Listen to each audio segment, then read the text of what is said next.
আসসালামু আলাইকুম বন্ধুরা, আশা করি আল্লাহর রহমতে তোমরা সবাই ভালো আছো, সুস্থ আছো।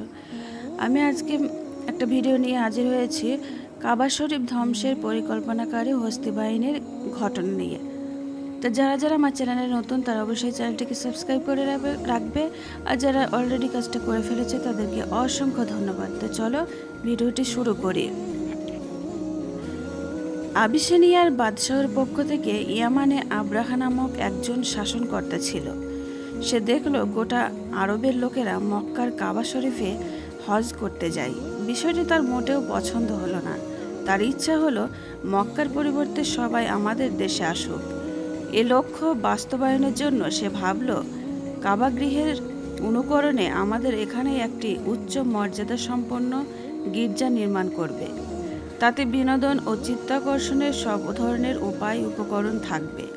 তা হবে সর্বোচ্চ জাঁকজমকপূর্ণ। তাহলে মানুষ মক্কার সাদাসিধে সেই কাবা বর্জন করে মূল্যবান পাথরে সজ্জিত এই কাবার দিকে ছুটে আসবে। এতে মক্কার হজ পর্বও বন্ধ হয়ে যাবে। সে এই উদ্দেশ্যে ইয়ামানের রাজধানী সানআয় একটি কৃত্রিম কাবার ভিত্তি স্থাপন করে। সেখানে সে মন খুলে টাকা পয়সা ব্যয় করে, কিন্তু এত কিছুর পরও মানুষ সেদিকে আকৃষ্ট হয়নি। আরবরা, বিশেষ করে কুরাইশ গোত্রের লোকেরা যখন আব্রাহার এই কৃত্রিম কাবা সম্পর্কে জানতে পারল, চরম উত্তেজিত হয়ে উঠল। একজন তো ঘৃণা ভরে উক্ত কাবায় গিয়ে মলত্যাগ করে। কারো কারো মতে আরবের একজন লোক আগুন জ্বালিয়েছিল। একসময় ওই আগুনের একটি স্ফুলিঙ্গ বাতাসের সঙ্গে উড়ে গিয়ে পড়ল ওই ভবনে। আব্রাহা এতে ক্রুদ্ধ হয়ে কাবা শরীফকে ধূলিসাৎ করার শপথ করে।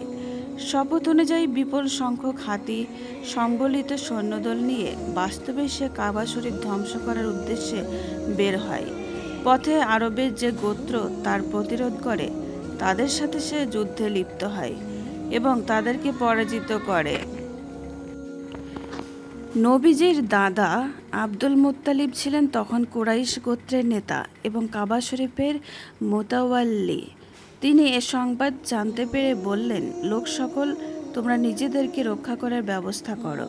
কাবার মালিকই কাবাকে রক্ষা করবেন। আব্রাহা পথ পরিষ্কার দেখে বিশ্বাস করে নিল যে এখন আর কাবা ধ্বংস করা কঠিন কাজ নয়, কারণ সেদিক থেকে মোকাবিলা করার কেউ নেই। আব্রাহা যখন মক্কার নিকটবর্তী মহেশ্বর উপত্যকার নিকট পৌঁছল, তখন সমুদ্রের দিকে থেকে হলুদ আর সবুজ রঙের ক্ষুদ্র ক্ষুদ্র পাখির ঝাঁক আসতে দেখল। প্রতিটির পাখির ঠোঁটে ও পাঞ্জায় ক্ষুদ্র ক্ষুদ্র কঙ্কর ছিল।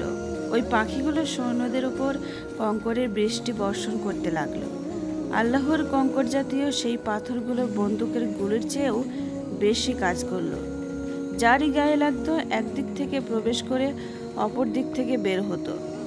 শরীরে এক আশ্চর্য ধরনের বিষাক্ত উপাদান রেখে যেত। তাতে অনেক সৈন্য ঘটনাস্থলেই প্রাণ হারায়, আর যারা পলায়ন করে তারা মহাকষ্ট ভোগ করে মৃত্যুমুখে পতিত হয়। এ ঘটনায় বিশেষ গায়েবী ইঙ্গিত হলো, আল্লাহ তাআলা যেমন অলৌকিকভাবে তার ঘরের হেফাজত করেছেন, সে ঘরের সবচেয়ে পবিত্র মুতাওয়াল্লি এবং সবচেয়ে বড় পয়গম্বরের হেফাজতও তিনি ঠিক সেভাবেই করবেন। তাছাড়া তিনি খ্রিস্টান বা অন্য কোনো ধর্মনায়কদেরকে কাবা এবং কাবার সত্য সেবকদের মূলোৎপাটন করার কখনো সুযোগ দেবেন না। পবিত্র কোরআনের সূরা ফিল এ ঘটনারই উল্লেখ করা হয়েছে। তো বন্ধুরা, আজকের ভিডিওটি তোমাদের কেমন লাগলো অবশ্যই কমেন্টে জানাবে, তাহলে আমি আরও ভালো ভালো ভিডিও বানাতে অনুপ্রাণিত হব।